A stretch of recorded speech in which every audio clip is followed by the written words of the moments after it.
Durante milenios, la humanidad ha mirado al cielo con asombro y ha rezado a muchos dioses distintos. En la actualidad, grandes radiotelescopios escudriñan el espacio, rastreando el cosmos en busca de pistas acerca de nuestra existencia. Durante siglos, científicos como Einstein han visto una uniformidad en el universo tan impresionante que inspira un prodigio espiritual. En la Tierra, ese prodigio espiritual se ha manifestado desde tiempos inmemoriales en una gran variedad de estructuras y construcciones dedicadas a distintos dioses.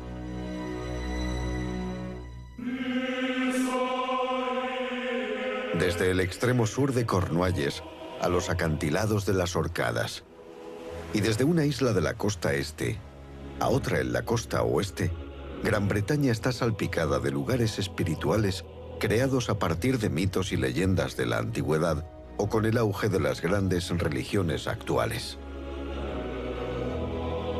Los lugares espirituales y sagrados, santificados por siglos de culto, cubren el país. Desde yacimientos prehistóricos paganos en cimas azotadas por el viento, a magníficas catedrales de todo el país.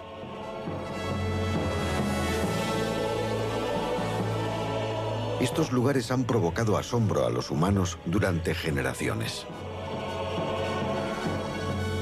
Algunos son tan antiguos que su uso solo puede ser objeto de especulación. Otros sitios espirituales son más modernos y forman parte del variado panorama religioso británico. Durante siglos, el ser humano ha levantado lugares sagrados, y algunos de los más importantes son las iglesias parroquiales que se alzan en el centro de pueblos de todo el país.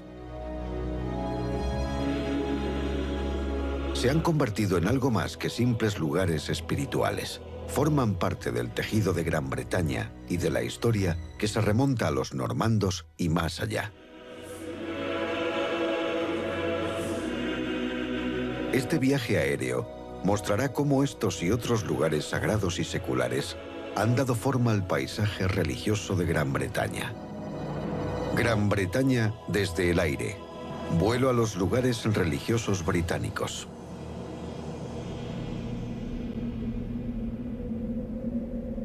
Es imposible recorrer mucha distancia en Gran Bretaña sin pasar junto a un edificio religioso, ya sea una iglesia de pueblo o la catedral de una ciudad. También hay otras incontables construcciones espirituales y religiosas, desde sinagogas a centros budistas, mezquitas o templos hinduistas. Y una mirada más atenta al paisaje nos descubre cientos de lugares sagrados más, algunos de los cuales se pierden en el origen de los tiempos.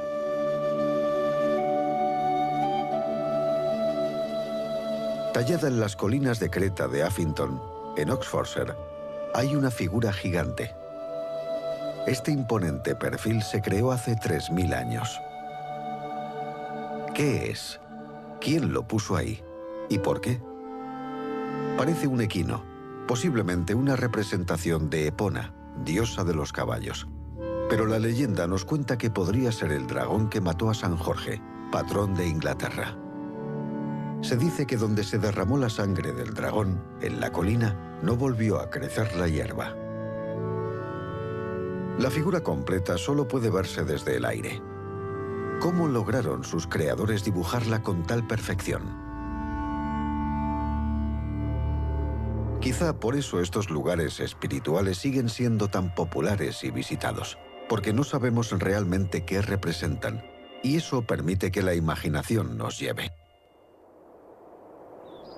El Ridgeway, el camino más antiguo de Inglaterra, pasa cerca del Caballo Blanco y también de un castro celta, siempre en terreno elevado buscando una mayor seguridad. Lejos de los peligros de los boscosos valles, este antiguo sendero iba del Canal de la Mancha hasta Norfolk, en el Mar del Norte. Si lo recorremos hoy, seguiremos las huellas de los celtas, los romanos, los sajones, los vikingos y los normandos.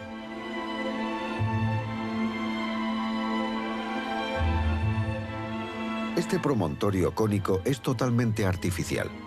Con más de 40 metros de altura, contiene 12 millones cúbicos de creta. Se calcula que 700 obreros se afanaron durante 10 años para levantarlo, y de esto hace casi 5.000 años.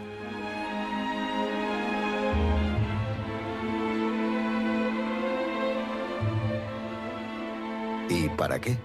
Debió de tener una importancia capital para que se le dedicase tamaño esfuerzo. Pero a pesar de exhaustivas investigaciones, poco se sabe, ya que no se ha descubierto nada. Quizás sea mejor creer la ancestral leyenda que dice que cobija el cuerpo de un rey antiguo, erguido sobre su caballo de batalla, y ambos cubiertos por una armadura de oro.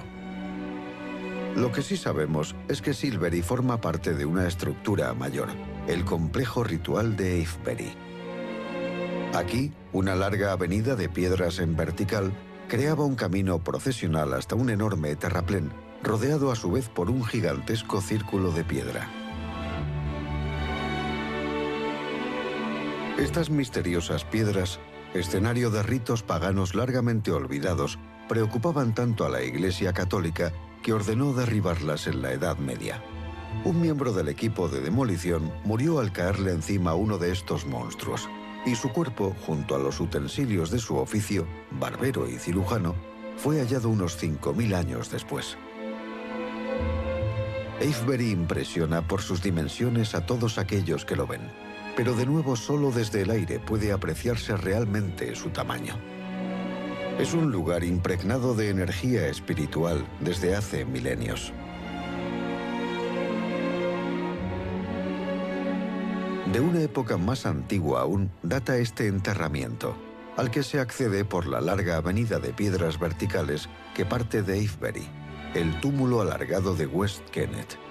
Es la mayor cámara funeraria de su clase en Europa. Más antigua que las pirámides, alberga 46 enterramientos. Fue sellado por hombres de la Edad del Bronce 1000 años después de su construcción, para impedir la entrada de los saqueadores de tumbas o quizás la salida de los espíritus de los difuntos. Se dice que un visitante, un día de mediados de verano, al atardecer, puede ver una fantasmal figura envuelta en una túnica entrando en la tumba con su perro de oreja. A finales de la Edad del Bronce, alrededor del año 1000 a.C., las personas de alto rango se enterraban en montículos o túmulos. Aquí, en Sixpenny Handley, en Dorset, hay un túmulo en disco, un anillo con varios montículos en el centro conteniendo a los muertos y sus posesiones más valiosas. Datar este yacimiento en época prerromana es sencillo, ya que la ruta de Akeman, una de las principales vías romanas, atraviesa uno de los anillos. Parece que destruir el pasado no es algo nuevo. En las Islas Orcadas se encuentra Maze Howe, un enterramiento con techo abovedado. Los antiguos no nos dejaron aquí muchas cosas. Sin embargo, sí lo hicieron visitantes posteriores. Una partida de vikingos, liderados por el Jarl Harold Madodarson y Ragnvald y Ardemor, se refugiaron aquí de una violenta tormenta de nieve en algún momento del siglo XII, dejando grafitis en el interior de la tumba. En la fiesta del Jarl, dos hombres se volvieron locos. Leif, cocinero del Jarl, grabó estas runas. Ingegerd es la más bella de todas las mujeres. Qué poco ha cambiado todo en 1000 años. Cuando los romanos invadieron y ocuparon la mayor parte de Gran Bretaña, a veces enterraban a sus muertos de un modo parecido. En los túmulos de Bartlow Hills, en el límite entre Essex y Cambridgeshire, quedan 3 montículos donde antes había 7. 4 fueron destruidos al construir la vía férrea, ahora en desuso. Uno de ellos es el mayor de su clase en Europa, pero aún así el yacimiento es poco conocido y menos visitado. Cuando se excavaron los montículos, se recogieron muchos objetos que ahora están en el Museo de Colchester.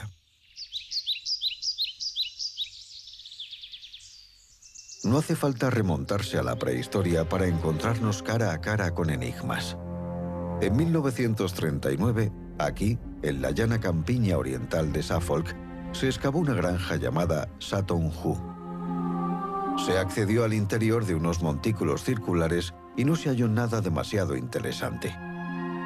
Pero la cosa cambió cuando en el mayor de ellos se descubrió un barco anglosajón completo de 30 metros de eslora con huecos para 20 remos por banda. Era el enterramiento de un rey.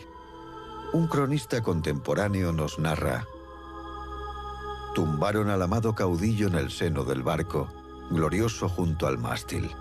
Jamás he sabido de un navío mejor equipado, con armas de guerra y ropas de batalla, espadas y cotas de malla. Sobre su pecho se extendieron multitud de tesoros. Todo gran guerrero necesitaría alivio para su paso al más allá. Pero, y he aquí el misterio, nunca se han encontrado restos humanos. Hoy en día apenas queda nada en el paisaje que no haya sido domesticado y cultivado. Pero estos ondulados cultivos cerca de South Downs, en Sussex Oriental, era antiguamente un tenebroso bosque, hogar no solo de los primeros humanos, sino también de sus presas, una gran variedad de animales: lobos, jabalíes, gatos monteses y ciervos. Los cazadores recorrían estas suaves colinas y a veces dejaban su huella en el paisaje en forma de figuras de Creta. Puede que el hombre largo de Wilmington sea una de ellas.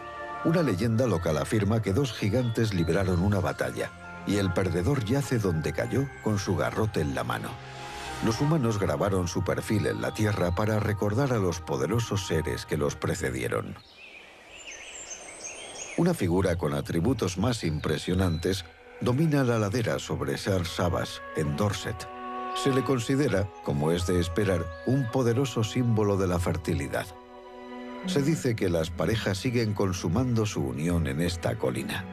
Pero aún se debate si es realmente una talla antigua, porque no hay registros de su existencia antes de 1694. Hay quien dice incluso que es una tosca imagen de Oliver Cromwell, líder parlamentario durante la Guerra Civil Inglesa. Pero ya sean antiguas o recientes, todas las figuras de las colinas de Creta, como el gigante de Sir Nabas, han sido sin duda limpiadas de malas hierbas, recortadas y posiblemente mejoradas a lo largo de los siglos. Quizás el equivalente de las iglesias actuales en la prehistoria son los numerosos círculos de piedra que hay por todo el país. La antigüedad de Castlereagh está fuera de toda duda. Se alza en la cima de una colina cerca de Keswick, en Cumbria. Estos riscos toscamente tallados fueron levantados hace unos 5000 años. A los visitantes actuales les maravilla que aún sigan en pie. Se sabe que estas estructuras tenían un significado astronómico para predecir el cambio de las estaciones y las fases del Sol y la Luna. Puede que también sirviesen como punto de encuentro para el culto de los dioses que adorasen estos primeros pueblos. A pocos kilómetros de allí, otro círculo de piedra sigue intacto, aunque es algo más pequeño que el de Castlereagh. Este es el círculo de piedra de Swinside, cerca de Egremont. El esfuerzo necesario para levantar un monumento así da fe de la importancia que debieron tener estos lugares para las comunidades de la antigüedad.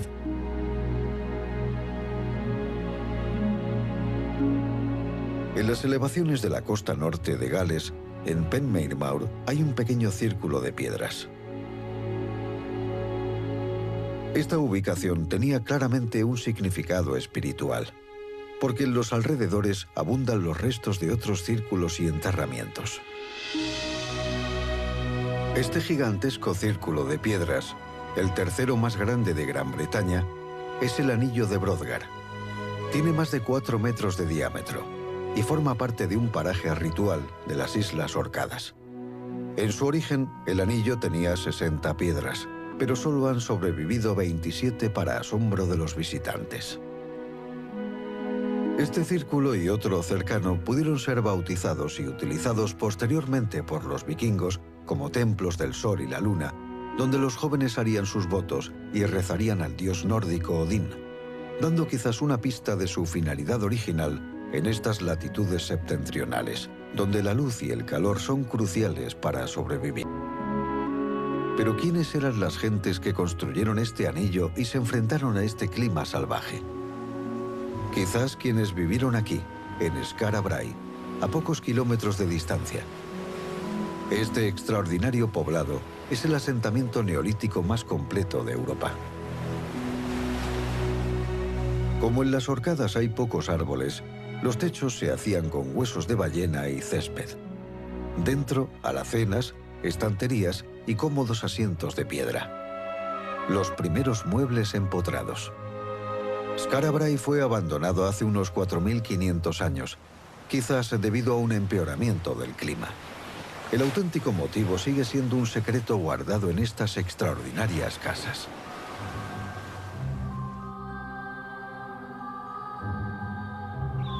Puede que el mayor misterio prehistórico sea Stonehenge, el anillo de piedras de Wiltshire, uno de los yacimientos antiguos más famosos del mundo. Destacando en una ondulante llanura cerca de Salisbury, es un vestigio asombroso de una época lejana. Es asombroso que siga en pie. Sorprende su precisa orientación con los solsticios de verano y de invierno, que permite durante unos mágicos instantes que el sol, al salir y al ponerse, brille sobre el centro del altar de piedra verdosa. Comparte su precisión astrológica con las pirámides y fue construido más o menos en la misma época. Se han producido 5.000 solsticios de verano desde la creación de Stonehenge, pero se ignora quién lo creó. Hoy se dice que fueron los druidas, pero estos aparecieron por primera vez 3.000 años después de que se escogiera este paraje sagrado. Lo más sorprendente de todo, 80 piedras de granito negro que forman parte de esta estructura proceden de estas montañas del oeste de Gales. Se trajeron desde una distancia de 390 kilómetros por mar y por tierra. ¿Cuánto pesan? Más de 4 toneladas cada una. Imaginemos el esfuerzo de traerlas desde allí hasta la llanura de Salisbury, antes de la invención de la rueda. Conocemos muchos datos acerca de Stonehenge: el origen de las piedras, su edad, su alineación. También sabemos que toda la zona debió de tener algún significado espiritual por las cámaras funerarias de los alrededores. Pero lo que no sabemos es por qué este lugar en concreto y quién lo construyó. Sin registros escritos, los secretos de Stonehenge seguirán ocultos en la piedra. Por supuesto, no han faltado ideas y teorías a lo largo de los siglos. Una de las más modernas tiene que ver con las líneas Ley.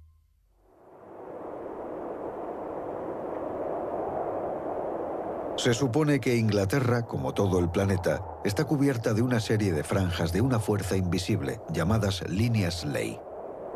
Es cierto que antiguos senderos de Sudamérica conectan determinados templos en línea recta. Arbor Low, en Derbyshire, el Stonehenge del norte, se ubica en la confluencia de 50 de dichas sendas invisibles. ¿Simple coincidencia? Estos bloques de caliza yacen tumbados. Puede que también fuesen derribados por los primeros cristianos, temerosos de su poder espiritual pagano. Pero no hay ninguna prueba de que estuviesen en vertical en algún momento. Ni siquiera hoy los vecinos de la zona se acercan a este círculo de piedras después del anochecer. Tal es el aura de este remoto lugar. Los primeros habitantes de estas islas construían a menudo a gran escala. Se pueden encontrar muchos castros antiguos en terreno elevado. Eran lugares de refugio y defensa. No siempre estaban habitados, ya que servían como protección para los habitantes de la zona en tiempos de peligro, cuando tribus rivales amenazaban sus vidas y su ganado. Estas zanjas y terraplenes pertenecen a uno de los castros más impresionantes, el Castillo Maiden. Algunos llegan a los 10 metros de altura y eran un obstáculo formidable para cualquiera que intentase asaltar la fortaleza. Pero no se lo impidieron a los romanos, que invadieron Gran Bretaña el año 43 después de Cristo. Tomaron el castillo y mucho después construyeron un pequeño templo que pudo estar consagrado a Minerva o Diana, diosa de la caza. Quizá los romanos querían decir que sus dioses eran superiores a las antiguas deidades celtas. Bath es una hermosa ciudad dieciochesca de Somerset, declarada Patrimonio de la Humanidad. Pero más de 2000 años antes, era un santuario celta consagrado a la diosa Sulis. Cuando llegaron los romanos, les gustó lo que encontraron: las únicas fuentes termales naturales de su nuevo imperio, y llamaron al lugar Aquae Sulis. Este manantial tenía propiedades curativas, y los romanos, devotos de la higiene, no tardaron en construir un balneario sobre la fuente de aguas medicinales. El manantial no ha dejado de fluir hasta la actualidad, y ese fue el motivo del auge de Bath en el siglo XVIII, cuando la ciudad se convirtió en un lugar de moda. Se construyeron extensas hileras de elegantes casas para la alta burguesía. Buxton, en Derbyshire, también tenía un manantial medicinal, y los romanos también reconocieron su importancia. Cientos de años después, otra colonizadora de estas islas, la Iglesia Católica, se hizo cargo de las aguas curativas y levantó un monasterio, actualmente derruido, sobre su fuente. Consagrado a Santa Ana, Madre de María, los monjes lo promocionaron con vehemencia y el santuario se convirtió en lugar de peregrinación. Como Bath, el Buxton del siglo XVIII atraía gente con clase que acudía por motivos sociales, además de por la salud, y su popularidad continuó hasta el siglo XIX con nuevos hoteles y un sanatorio con una gran bóveda. El siglo XVIII invitaba a los ricos a disponer de su superávit de muchas maneras, y una era construir una especie de fantasía espiritual. Aquí, en West Wycombe, Sir Francis Dashwood decidió construirse un club exclusivo para sus amigos, pero no cerca de su casa. Decidió excavar la colina que había frente a su casa, bajo la iglesia y el mausoleo familiar. Aquí creó el Club del Fuego Infernal. Su lema era «Haz lo que quieras», y se multiplicaron los mitos y leyendas sobre lo que realmente sucedía en este lugar de presunta espiritualidad hedonista. El club era una parodia de una orden religiosa de aristócratas de clase alta que celebraban sus reuniones en estas cavernas de la ladera de la colina. Estos caballeros adoraban a Baco y a Venus, dioses de los placeres carnales.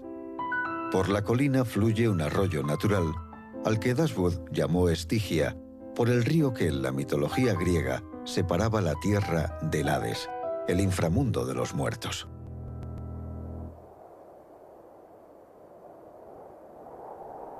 A finales del siglo XVIII, el culto a la naturaleza empezó a ponerse de moda gracias a la filosofía, la pintura y la poesía, y en concreto gracias a poetas como William Wordsworth, que veía la nobleza del mundo natural, sobre todo en los espectaculares paisajes del distrito de los lagos. Durante siglos las montañas habían sido un inconveniente, un obstáculo que había que sortear. Ahora eran algo admirable, incluso para escalar, un alimento para las emociones y el espíritu. Sin duda, esas sensaciones siguen siendo igual de potentes en la actualidad para estos escaladores del distrito de los lagos, con impresionantes vistas del Ullswater.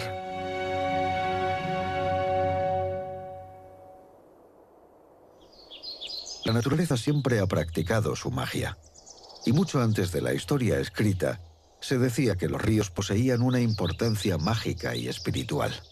Crean fronteras, vías de comunicación, y son tan peligrosos como útiles. El río Severn es el más largo de los ríos británicos. En la actualidad lo cruzan sólidos puentes, pero era una temible barrera para nuestros antepasados, especialmente por sus mareas, ya que hay una diferencia de casi 40 metros entre la alta y la baja, la segunda mayor del mundo. Llamado así por la ninfa Sabrina, que se ahogó en sus aguas, el Severn goza de su propio acontecimiento mágico. En ciertas épocas del año, una poderosa ola, como un tsunami, recorre estas turbias aguas llevándose por delante todo lo que encuentra. Conocido como la ola de marea del Severn, lo han desafiado temerarios surferos sobre sus tablas. Los primeros visitantes quizá viesen al dios celta Nódens a horcajadas sobre su caballo de mar en la cresta de la ola.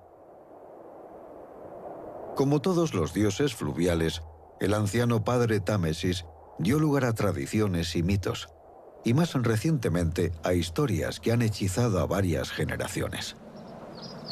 Ninguna más fascinante que la de dos habitantes de la orilla que vivían río arriba, en la exuberante vegetación del valle del Támesis. «Créeme, mi joven amigo», dijo la rata, «no hay nada, absolutamente nada, que merezca tanto la pena hacer como meterse en un barco». Esto escribió Kenneth Graham en uno de los libros infantiles más populares, El viento en los sauces.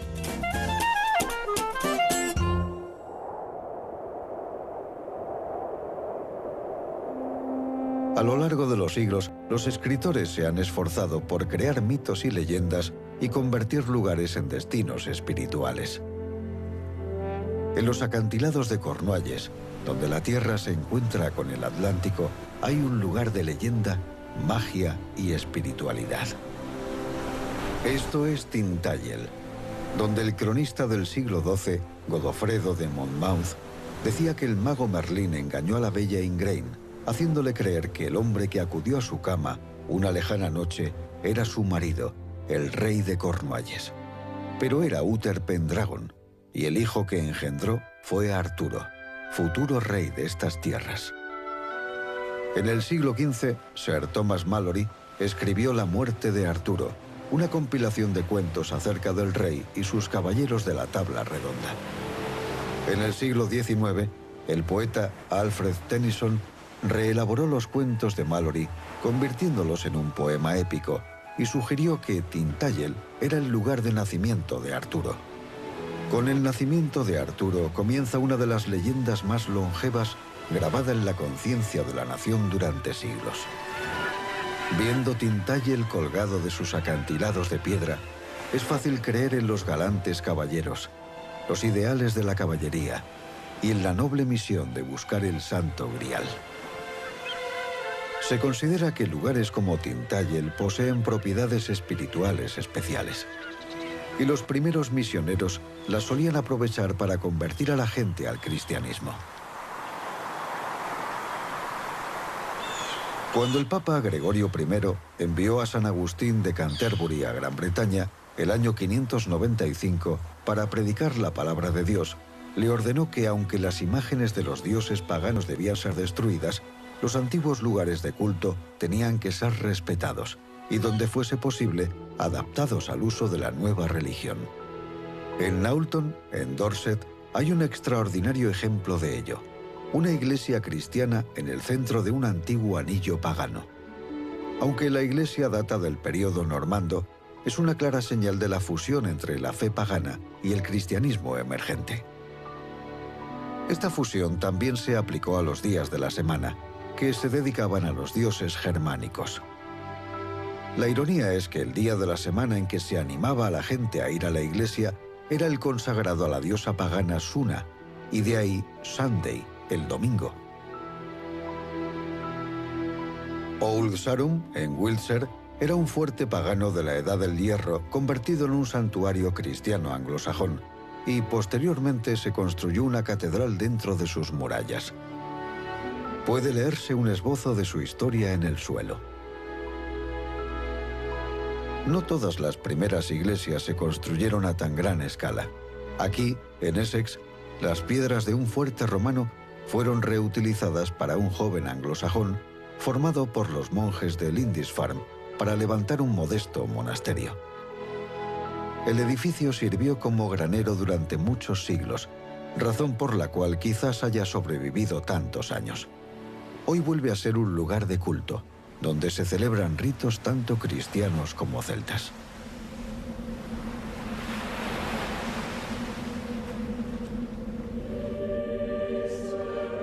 La Catedral de Canterbury, sede del primado de la Iglesia anglicana, fue el escenario, en 1170, del asesinato de Thomas Becket, el problemático sacerdote que tantos dolores de cabeza provocó a Enrique II. Apenas 3 años después, Becket fue canonizado. Con Santo Tomás, Canterbury tenía un mártir y se aseguraba su futuro como lugar de peregrinación. algo evidente todavía hoy por la cantidad de visitantes que acuden. Los conquistadores normandos de 1066 se tomaron muy en serio la religión, y 100 años después de la batalla de Hastings ya se habían construido casi todas las grandes catedrales. Se encuentran entre los edificios religiosos más importantes del mundo. En 1076 se iniciaron las obras de la Catedral de Chichester, aunque lo que vemos actualmente data sobre todo del siglo XIII, tras un incendio que obligó a reconstruirla en gran parte. 3 años después, en 1079, se inició la construcción de la de Winchester, con la nave más larga de todas las catedrales góticas de Europa. Ese mismo año, 1079, se comenzó la construcción de la Catedral de Hereford, sobre las ruinas de una iglesia sajona de 1056. Uno de sus tesoros más famosos es un mapa mundi medieval. Un año después, en 1080, comenzaron las obras de la Catedral de York. Es una de las mayores de su clase en el norte de Europa, y su nombre oficial es Catedral e Iglesia Metropolitana de San Pedro en York. En 1083, Ely, en Cambridgeshire, sustituyó una antigua iglesia. A menudo se la describe como la nave de los pantanos, porque sus torres se alzan sobre el paisaje llano y húmedo. Su cimborrio octogonal se construyó después de que la torre central se derrumbara en 1322. En la Segunda Guerra Mundial sirvió de punto de referencia para que los pilotos estadounidenses y británicos regresaran a sus aeródromos tras las incursiones sobre Alemania. Se convirtió en un mito para las tripulaciones de los bombarderos Lancaster y en símbolo de la vuelta a casa y la seguridad. La construcción normanda de la Catedral de Southwell comenzó en 1086, reemplazando gradualmente la anterior iglesia sajona. Las singulares agujas piramidales revestidas de plomo, conocidas localmente como pimenteros, son el único ejemplo de Gran Bretaña. La Catedral de Gloucester se comenzó a construir en 1089 como abadía. Los claustros están entre los primeros de su clase en el país. A finales del siglo XIX, la catedral fue sometida a una importante restauración por Sir George Gilbert Scott. La de Durham se considera uno de los mejores ejemplos de arquitectura normanda. Las obras se iniciaron en 1093 en el emplazamiento de una iglesia sajona anterior, y se tardaron casi 100 años en finalizarla. Como en Durham, la Catedral de Norwich tiene un diseño casi totalmente normando, y se tardaron menos de 50 años en finalizarla a partir de 1096. Al otro lado de la frontera, en Gales, la Catedral de St. David, en Pembrokeshire, estaba en un lugar salvaje y peligroso, donde varias iglesias anteriores habían sido destruidas por invasores. En 1115 se iniciaron las obras de la catedral actual en el emplazamiento del monasterio original de St. David. 3 años después, en 1118, se inició la construcción de la de Peterborough. Su extraordinaria fachada occidental es muy famosa por sus 3 enormes arcos, sin precedentes arquitectónicos en Gran Bretaña. En 1175 se inició la construcción de la Catedral de Wells, que ha sido descrita a menudo como la más poética de Inglaterra. Debe su fama a las más de 300 estatuas de la fachada occidental, que originalmente estaban policromadas y doradas. La de Lichfield es la única catedral medieval de Inglaterra con 3 agujas. Sus obras comenzaron en 1195, pero durante la Guerra Civil del siglo XVII sufrió indecibles desperfectos durante el asedio al que la sometió el ejército realista. Fue de nuevo Sir George Gilbert Scott quien tuvo la sensibilidad de devolverle la vida a finales del XIX. En 1220, los normandos habían cedido ante los reyes y reinas de la casa Plantagenet, y la Catedral de Salisbury es una de las mejores construcciones del primer estilo gótico inglés. También es excepcional, porque se construyó en solo 38 años. Tiene la aguja más alta con 123 metros, y es la más extensa de toda Gran Bretaña, con unas 32 hectáreas. Quizás la catedral más famosa, que no es una catedral, sea la Abadía de Westminster, cuya construcción comenzó en 1245. Fue Enrique VIII quien la consagró como catedral, para evitar que fuese destruida durante la disolución de los monasterios. Volvió a convertirse en abadía cuando María, la hija católica de Enrique, se la devolvió a los monjes. Bajo el reinado de la reina protestante Isabel, siguió siendo una abadía, pero bajo la responsabilidad directa de la monarca, no de un obispo como sigue siendo actualmente.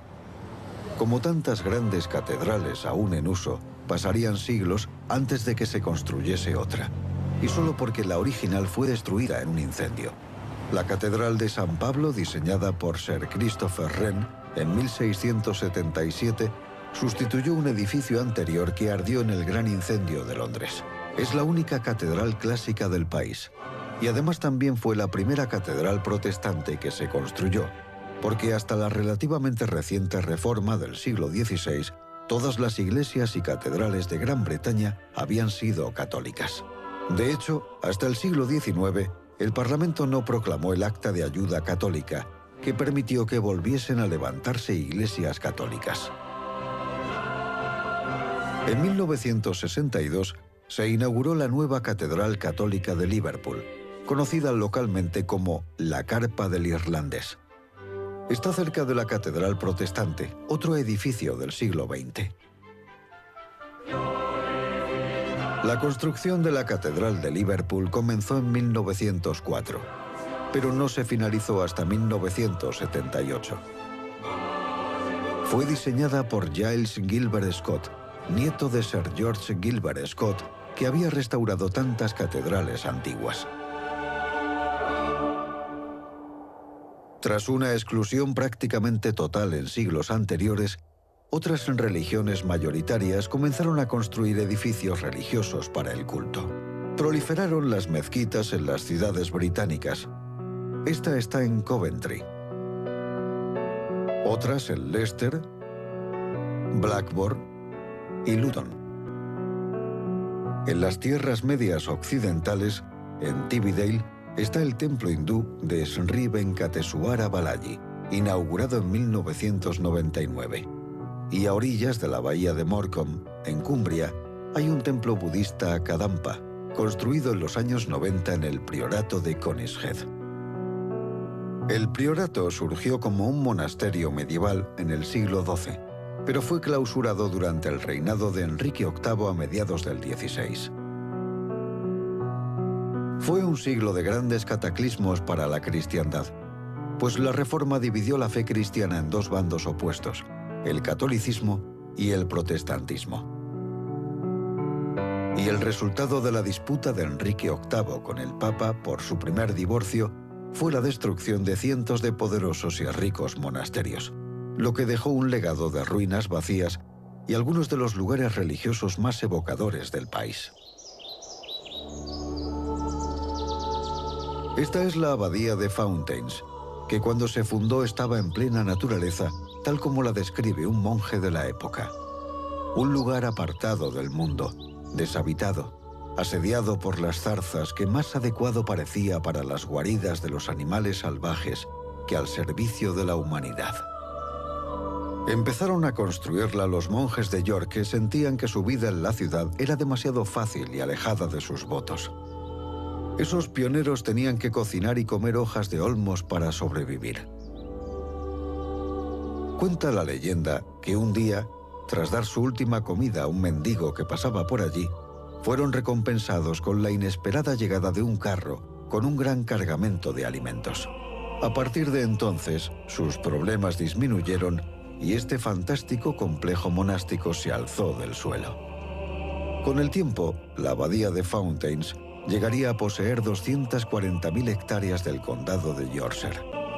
La abadía de Tintern, en un remoto paraje del río Wye, fue derribada para dejar unas románticas ruinas, inspiración de artistas, poetas y turistas.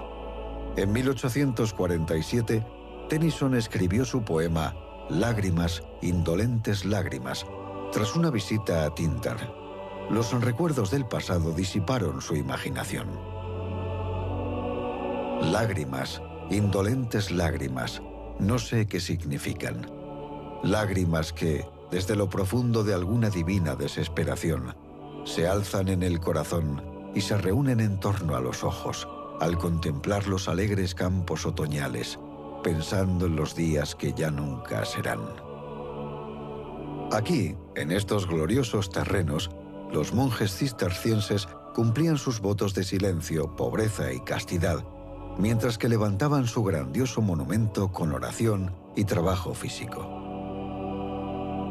En el otro extremo del espectro de la comodidad estaba el priorato de Kassel-Eiker, cuyos monjes vivían rodeados de tales lujos que la casa del prior más parecía una mansión que la celda de un monje.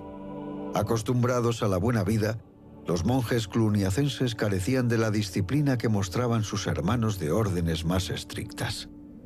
En Bury St. Edmunds poco queda de la gran abadía original, aunque algunas ruinas son claramente visibles junto a la catedral actual. Edmundo, el monje por el que la abadía recibe su nombre, fue asesinado por invasores vikingos el año 870. Le cortaron la cabeza, que no pudo ser encontrada por sus seguidores. Posteriormente, una voz fantasmal los convocó junto a unas zarzas, donde un lobo gris montaba guardia junto a la cabeza. La pusieron junto al cuerpo y los enterraron en la iglesia. Cuando los restos fueron trasladados, muchos años después, se descubrió que cabeza y cuerpo se habían vuelto a unir milagrosamente. Un fantástico santuario se levantó sobre la tumba para los peregrinos y el monasterio se enriqueció enormemente. Cuando Enrique VI fue a pasar las Navidades con los monjes, los recibieron de una manera tan regia que él y toda la corte permanecieron allí 4 meses, llegando casi a arruinar a la abadía. No todos los lugares religiosos y sagrados tienen que ser grandes e impresionantes. En una esquina de este campo, cerca de Raston, en Northamptonshire, se encuentra quizás uno de los edificios religiosos más extraordinarios del país, diseñado por Sir Thomas Tresham tras ser liberado de la cárcel por ser católico en 1593. A finales del reinado de Isabel I se toleraba cierta libertad de culto, y en medio de esta locura, Tresham declaró su fe católica. Lo diseñó para demostrar su creencia en la Santísima Trinidad, Padre, Hijo y Espíritu Santo, y el número 3 está representado en todas partes. 3 muros, cada uno de 33 pies de largo y cada uno con 3 ventanas triangulares coronadas por 3 gárgolas. El edificio tiene 3 plantas, una chimenea triangular adornada con tréboles, una inscripción en latín alrededor del borde con 33 letras y, en fin, eso solo en el exterior.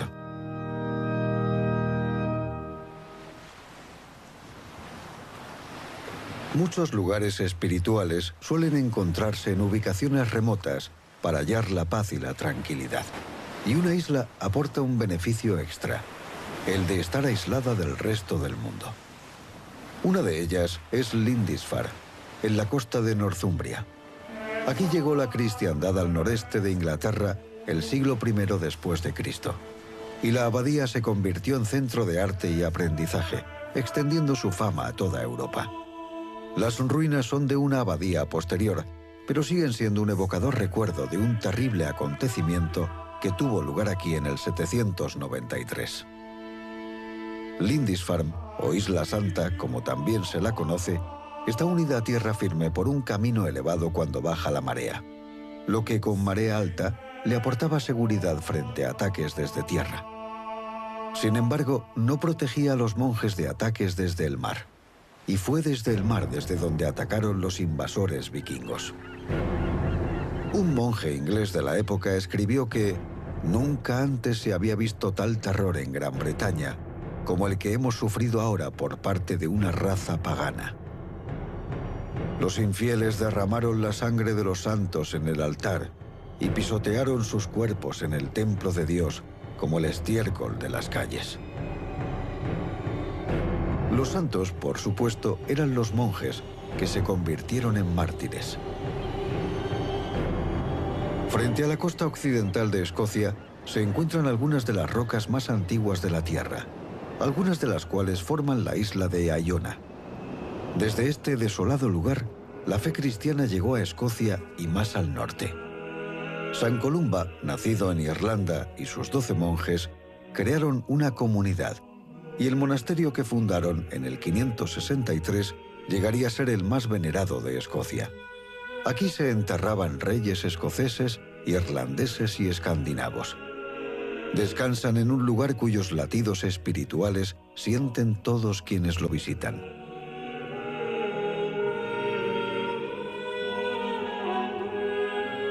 La atmósfera espiritual que rodea a Iona encuentra su eco en otros fascinantes lugares de Gran Bretaña. Entre todos los lugares mágicos de Escocia, ninguno se puede comparar con la gruta de Fingal, en el islote de Staffa. Esta maravilla de la naturaleza se levanta sobre pilares de roca volcánica, impasibles frente al eterno batir de las olas. El sonido que producen esas olas resuena en el interior de la gruta. Su nombre, en gaélico, significa Gruta de la Melodía. Compone diariamente una sinfonía propia, que ha sido traducida por Félix Mendelssohn como la Obertura de las Hébridas.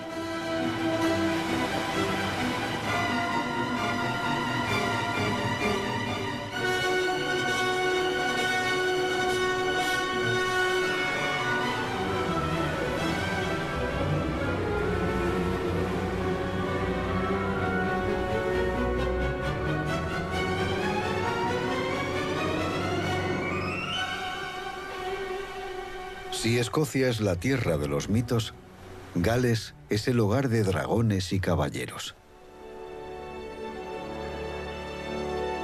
Desde la cima del monte Snowdon, todo Gales se extiende ante nosotros. La vista es espectacular, y para los que no deseen emprender la larga subida a la cima, un tren del siglo XIX ahorra el esfuerzo al gran número de turistas que lo visitan cada año.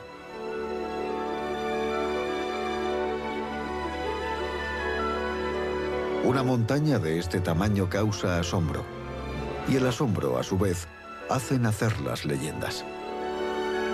Existe una sobre el rey celta Vortinger, que decidió erigir una fuente al pie de las laderas de la montaña, pero su objetivo siempre se malograba. Cada noche, las obras realizadas el día anterior se venían abajo. Sus consejeros le recomendaron buscar a un niño sin padres que sería sacrificado para apaciguar a los espíritus que se oponían a los trabajos del rey. El niño al que encontraron le dijo al rey que ignorase a sus consejeros y que excavase debajo del fuerte, donde encontraría un lago mágico. En el fondo de ese lago había dos dragones que luchaban continuamente. Su guerra era lo que derrumbaba las murallas. Y resultó ser como el niño había dicho. Pocos se sorprenderán al saber que se llamaba Merlín. Los dragones, liberados de la montaña, siguieron peleando en otro lugar. El dragón rojo de Gales finalmente derrotó a su rival inglés y se convirtió en símbolo eterno del país. Hay muchas leyendas artúricas en estas colinas y valles. Snowdonia se ha hecho famosa por ser el lugar donde descansa eternamente la espada de Arturo, Excalibur. El rey moribundo ordenó a uno de sus caballeros que la arrojara al Lyn Owen. La escena es bellamente descrita en La muerte de Arturo de Malory. Entonces, Ser Bedevere alzó presto la espada y se acercó a la orilla, y arrojó la espada tan lejos como fue capaz. Y allí surgió un brazo de las aguas y la recogió, y la agitó 3 veces y la blandió, y luego desapareció la mano con la espada en el agua. ¿Quién sabe? Quizás la mágica Excalibur realmente reposa en las profundidades de un lago galés.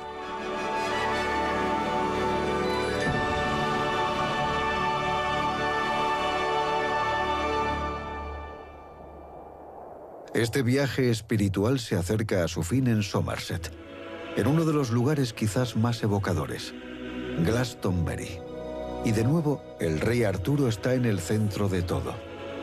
Esta era la isla de Avalon, rodeada de unas aguas que hace tiempo desaparecieron. Glastonbury, conocido en la actualidad por su festival de música, ha sido un lugar de importancia espiritual desde hace muchos siglos. Se dice que aquí José de Arimatea clavó su bastón en el suelo y de él brotó el milagroso espino de Glastonbury. cuya descendencia aún crece y florece en Navidad. Cuenta la leyenda que fundó un monasterio para albergar el Santo Grial, que llegaría a convertirse en una de las abadías más grandes de la tierra. Se dice que Arturo y Ginebra están enterrados aquí uno al lado del otro, junto al altar mayor. Con vistas a la abadía se encuentra Glastonbury Tor, una empinada colina con una torre de iglesia en la cima. Las líneas de ley, esos caminos invisibles de fuerza magnética, se encuentran en este punto. Este ha sido durante mucho tiempo un lugar hechizante y hechizado. Los celtas pensaban que el Tor era la entrada al inframundo. Muchos vecinos todavía lo evitan por la noche. En Glastonbury, lo espiritual y lo sagrado se confunden con mitos y leyendas. A muchas personas, el hecho de estar en una de las grandes catedrales les confiere una sensación de paz y bondad, de espiritualidad. Otros quizá lo sientan al recorrer los yacimientos prehistóricos de nuestros antepasados paganos. Y el paisaje en sí mismo proporciona una especie de alimento espiritual, una sensación de estar en armonía con la naturaleza. En una época en la que la ciencia se esfuerza por entenderlo y explicarlo todo, quizás sea preferible que algunas cosas queden como misterios, y así se encienda la imaginación de todos aquellos que buscan la espiritualidad de Gran Bretaña.